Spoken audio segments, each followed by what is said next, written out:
Hi guys, back again at it. So this is more of an update video than actually doing anything. I'll probably montage some stuff after I've finished talking, but I've got a full wiring video in the works, but it's a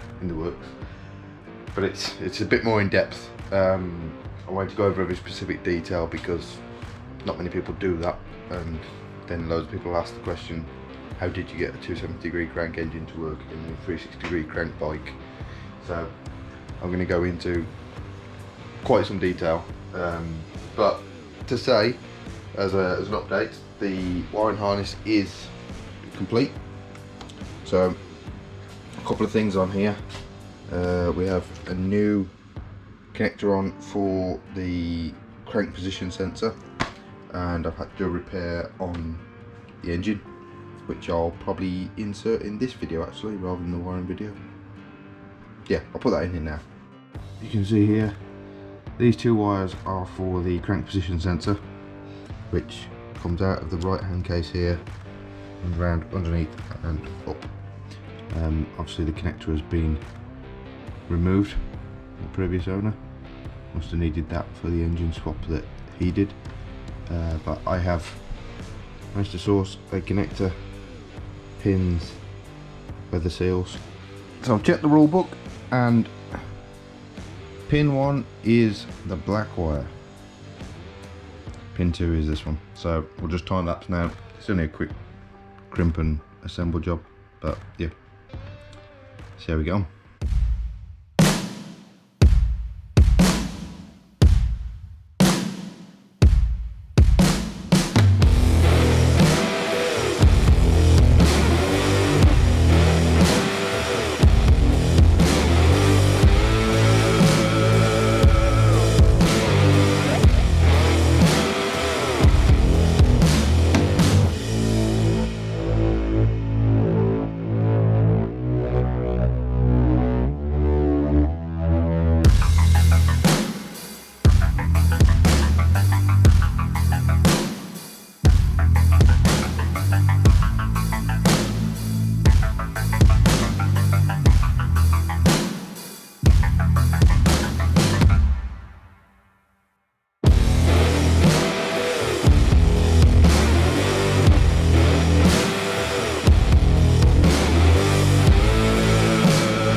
So yeah, we did that.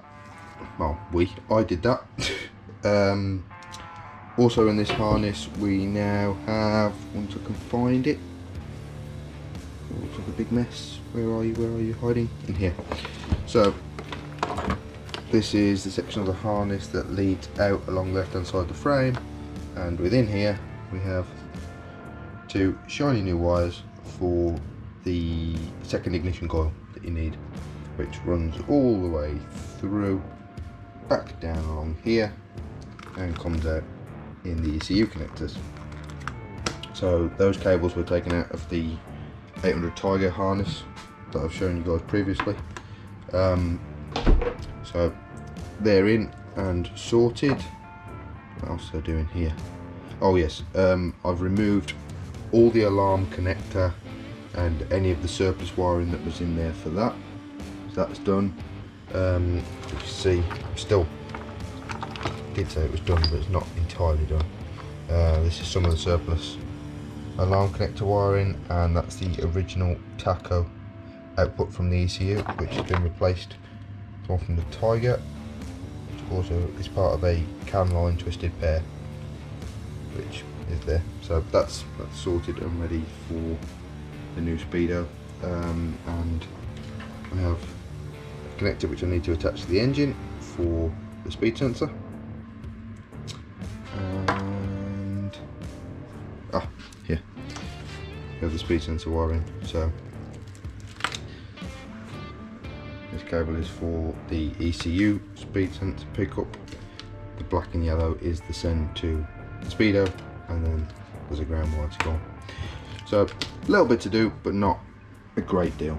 So that's mostly sorted, which is good. I've just started stripping of the frame, and do you ever think to yourself, why have I started doing this? It's so much hard work, but it needs doing. I'm not going to paint the entire frame. All the front's in pretty good shape, so from around here we're going to mask off. I'm going to strip the entire rear section. I've got to shorten the back, do some modifications there, and then we'll paint the entire back of the frame. But there'll be an update video on that, just working through that process. So on the subject of why do we do this, why am I doing this, I got a comment from somebody asking what the inspiration was for the build. So I've mentioned it a couple of times, I think, not in great detail, but we now have a place where we go do long weekends and stuff in Wales when we're allowed, and having done that last summer, there's quite a few nice little back lanes and roads and stuff that'd be great for this kind of bike, and a distinct amount of green laning that me and a friend want to get up to, and I wanted a bike for that purpose. Now I could have put trail tyres on the BSA and done that, but it's a little bit too shiny and a bit scared of breaking it. Plus I want something that I can definitely just put the keys in and we can go, and also something a bit more practical, a bit more comfortable. So big bouncy rear suspension, squishy comfy seat, and we can load it up, put some panniers on it and do what we want to do. So I've been looking at old Jap scramblers like the XT500, that sort of thing, but nothing really that I could justify spending that kind of money on for this. And from building the BSA in the oil in frame format, I'd always really liked the TR5T, as you can see in the background there, which I'll put a picture up of, that picture. Yeah, love that bike. Every time I see one, it's just the dream bike, aside from this BSA.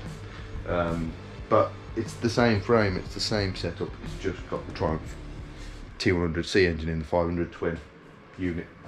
So I couldn't justify going for one of them, plus it's not anywhere near as practical or going to be as reliable, I wouldn't have thought. So I thought there's got to be a modern equivalent. Now I looked at the Triumph Scrambler as it was out the factory, but loads of people have got them, so I just wanted something a bit different. So that's the pure motivation for doing it. For doing the 270-degree crank, that's, as I've mentioned, because I've got the Thruxton, which is the 360 crank, and I'm not overly enamoured with it. I love the bike, love the look of the bike, but it's a little bit super dreamy, a bit too smooth. So 270-degree crank makes it a little bit rougher and ready. And then the inspiration on the build, I came across a build by the chassis dynamic guys from Triumph, who engineered the 800 XC Tiger. I think it was the entire 800 range really. And they built a thing called the Tramontana Scrambler, which I'll put here somewhere. And that was basically a Scrambler built with an 800 XC front end, and a few other mods. Now I'm not going to go to that extreme, it's very stripped down, more of a solo rider bike, but that was the driving force for putting this front end on this particular bike. It was just seeing it can be done, let's see how we make it happen for ourselves. Still sorting out the swing arm arrangement, but that's another story. Yeah, and the rest of it, just kind of as we go really, see what we find. I've come across another company called FCR, I think they are. They build some particularly nice air-cooled Triumphs from the Hinkley factory, modified. They're very Matisse style, which is quite nice. And I've always liked street scramblers. That's just a weakness for me. So yeah, there you have it. That is exactly why I'm building this bike, primarily because I want to. Yeah. Thank you for joining me on this very, very brief update. Although I see on the camera now it's gone to 8 minutes and so. Thank you for liking, subscribing, getting involved in the comment section. Really appreciate your support. It's just enamouring to think that people are actually interested in what I get up to in this little room down the end of the garden. I've got something very exciting as well that or a friend of mine is taking delivery of very shortly. So we're going to share that on the channel when we're allowed to see each other. But he sent me some photos. I'm going to get him to send me a video in his garage of that particular bike, because it's, yeah, very nice. But yeah, thanks for your support, guys. Click like, subscribe, do all the good stuff you've been doing, and yeah, see you on Thursday for more fun.